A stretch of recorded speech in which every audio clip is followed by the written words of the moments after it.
Hello everyone, welcome to another Music Talk Tuesday, and today I thought it would be interesting to briefly address some songs that are about certain years um, or reflect maybe a certain time period, but for the most part they reflect a sense of memory and of really the time sort of associated with the number that usually ends up being in the title.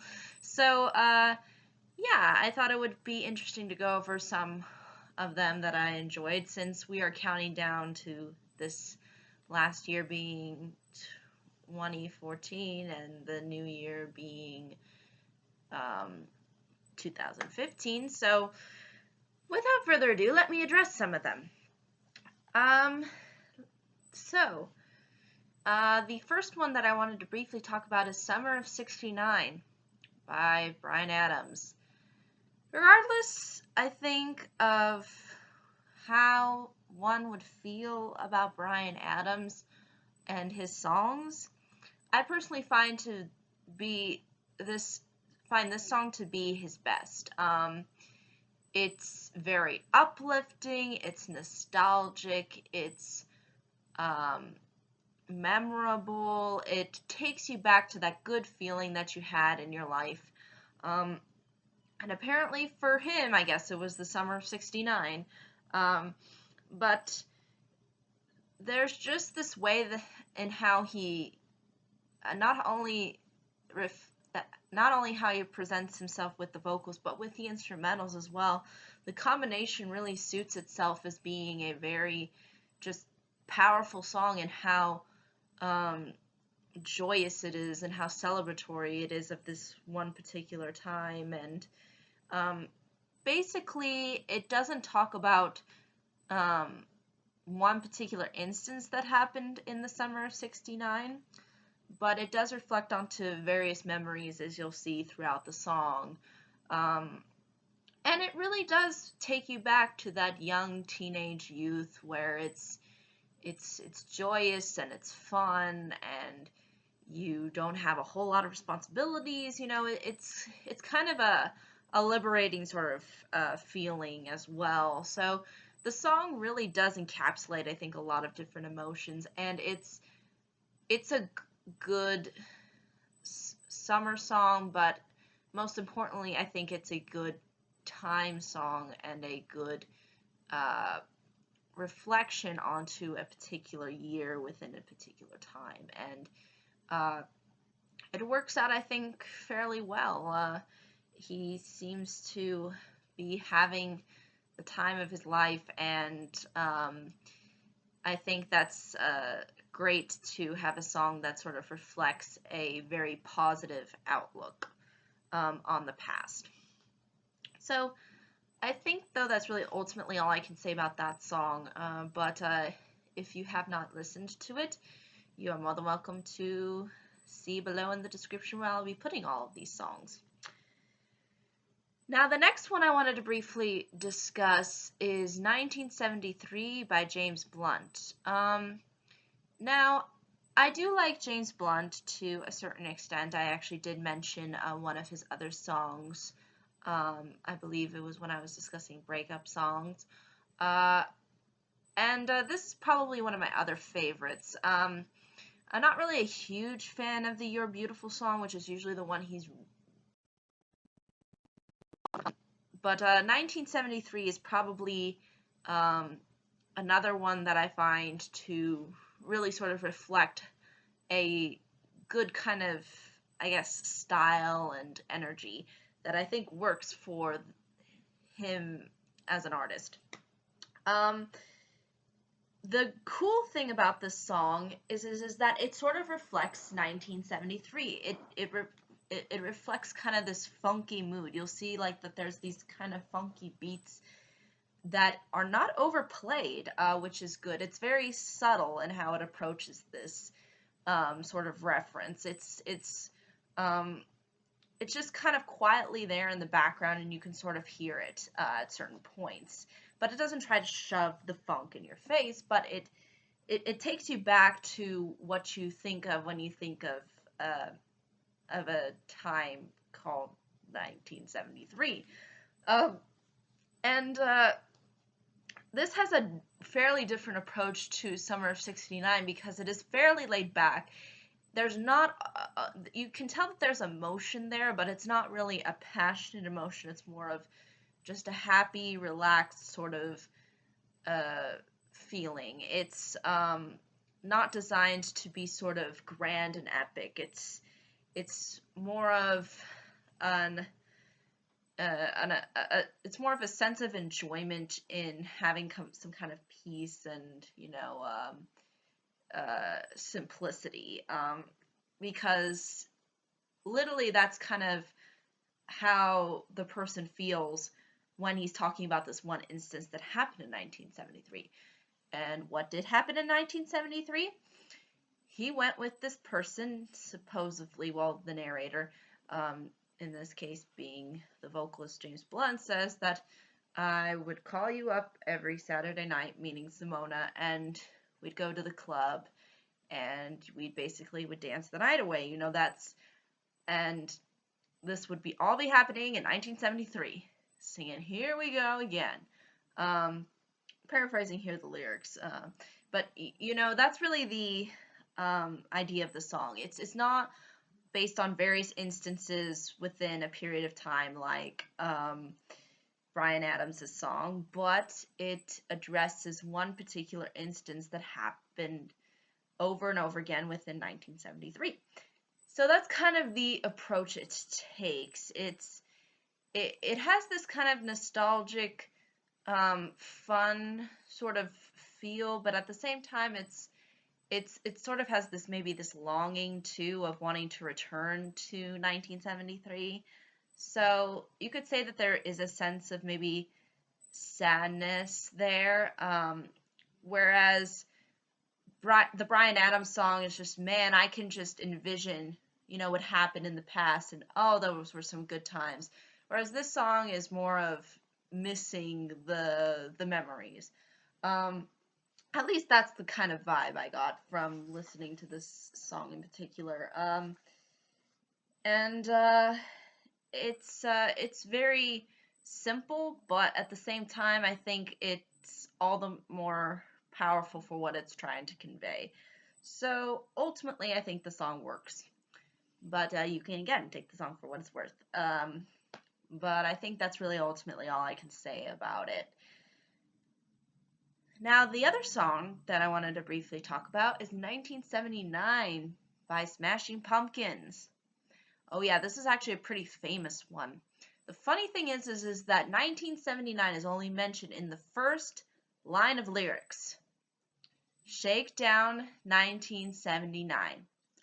That's all you get from 1979. But it sort of sets kind of the scene a little and what it's kind of trying to convey. And it's sort of discussing, again, teenhood, similar to Bryan Adams. But again, we don't have a very, man, those were good times feel. We have more of a mix of missing those times, the longing for nostalgia, wanting, a lack of, responsibility. You feel those things kind of more mixed in within this song. Probably feelings of regret too.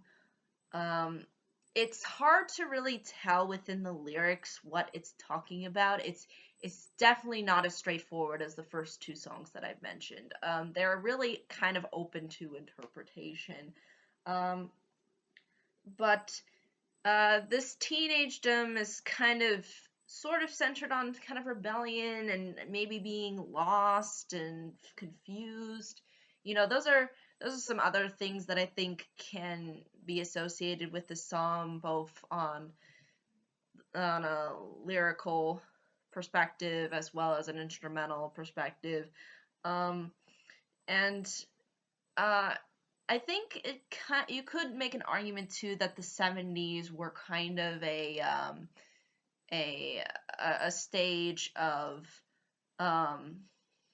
kids kind of within that sort of rebellious state.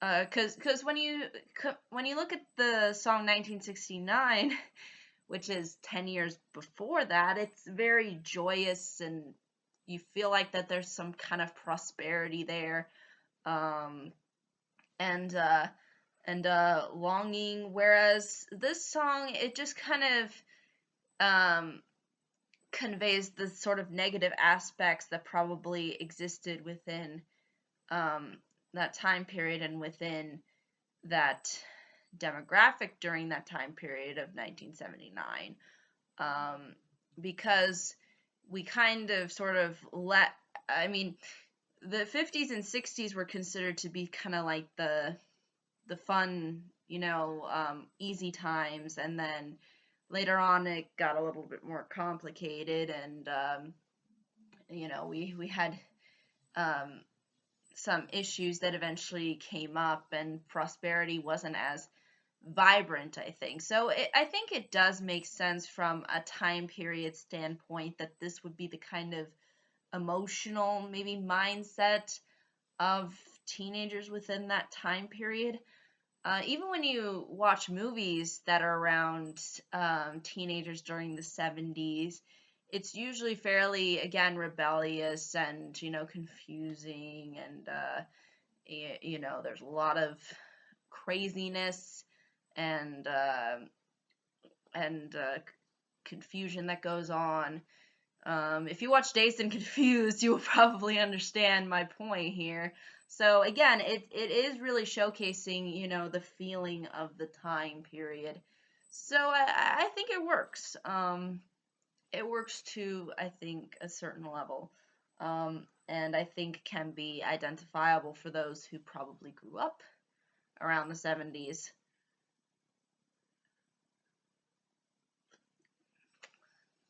But I think that's really ultimately all I can say about that one.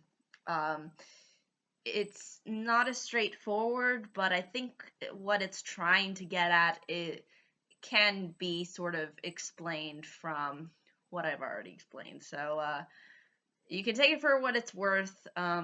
Interesting song, lots of different feelings kind of going on, and a lot of confusion that can be made from it as well, and a lot of different ideas that could come from it. So the next one that I wanted to address is actually kind of a comedy song, in that it definitely doesn't want you to take it seriously, unlike the previous songs. And this is called 1985 by Bowling for Soup. Oh yes, I remember this song when it came out. Like, people were all over this song. Now, regardless of whether or not you think this is a good song, I still think it provides some interesting commentary. It's not like these other songs that try to focus purely on a sense of nostalgia through sort of one person's perspective or a group of people's perspective. Rather, it focuses on one person's perspective, but in doing so, there's references to like pop culture and the things that sort of were going on during the time. So it's just kind of funny in that way. So basically, the song is ultimately about this one woman who kind of ends up living sort of an average life, and then she longs for the 80s, because the 80s were a time when she was young and had that sense of energy and spunk, and she didn't have a whole lot of responsibilities. So again, it has that same nostalgic feel of longing for the past, but sort of in a different way, because she looks at her life now and thinks, wow, my life is lame. I should be in 1985 right now. But everybody tells her to kind of grow a pair and, stop trying to go back into 1985, because 1985 doesn't exist anymore. So In doing so, there's a lot of references to the pop culture of the time, like Madonna, Duran Duran, all that crazy stuff. There's like really goofy moments within the song. It clearly doesn't take itself too seriously. But at the same time, it's not to the point where it's you know, it's insulting to the time. It just sort of references what was popular, and also kind of, you know, how things sort of ultimately changed, like how in 1985 we had music literally on MTV, but that's not really the case anymore, and it just brings back into what was popular within the decade, and I think that's what a good song should do if it's trying to address a time period. So it's probably the only one on this list that references the time period excessively, and does it in a way that's, again, completely over the top, ridiculous, and nonsensical. And I think it was intended to be that way. It wasn't trying to um, be this really serious piece. It was just it was intended to just be goofy and focus on something that um, existed and was probably cool around the time. Uh, you know, uh, that maybe some parents were growing up, at least that exists now. So again, it really calls back um, to the youth of that so-called generation of 1985. So if it can be identifiable, I think, in that sense, but it's purely, I think, more generated at being comedic and not designed to be to to to take the nostalgia so seriously, because there was a lot of goofy things that happened, in all these different time periods. So it sort of makes sense, within a year 1985. Heck, we had, crazy things that happened. But I think that's really ultimately all I can say about it. The song sort of speaks for itself, and what it's trying to kind of get across, and I just think ultimately it works, and but I can understand why it might be an annoyance to some. Now, the last one that I wanted to briefly discuss is 1981 by Phoenix. This song came out relatively recently. It's probably the most recent song actually on this list. Um, and it's supposed to actually take place in Paris around this time period, 1901. The leader, the lead singer, excuse me, of the band said that he made the song because he wanted to sort of reference back to how grandiose Paris was in 1901 compared to um, compared to what he thinks of it today, which is not as good. He thought that 1901 was a better year for Paris. So he kind of does this by making a very sort of laid back, chill background music party song. And I think it ultimately works for what it's trying to present. It gives you a sense of fantasy and of wonder because he really wants to take people back to that kind of a time period. He wants to make it a a fun ride, so to speak. So that's really ultimately what the song gives you, and I think it really works. Is it maybe as memorable or as iconic as some of the other songs that I've mentioned? I don't think so. But at the same time, I still find that this song is fairly good to play in any time around New Year's because it just has the kind of party-esqueness to it without being so repetitive and, you know, obnoxious. It's very mellow. It's relaxed, but takes you into that kind of happy fantasy, which is really what the song was intended to do, especially when you look at what the lead singer had to say about it. But I think the song really, though, doesn't really explain all that much. Like, a lot of it doesn't really make a whole lot of sense when you listen to the lyrics. But I think if you take in the instrumentals and the kind of atmosphere that the vocalist creates with his voice, you kind of see the kind of cheeriness and the, you know, sort of fun, upbeat nature that the song ultimately offers. But I think that's really ultimately all I can say about it. And these are all the songs that I have for this list. I will be sure to put in the description below all of the songs so that you can listen to them for your enjoyment. And you may skip the ones that you don't enjoy. But I wish everybody a happy New Year's Eve tomorrow.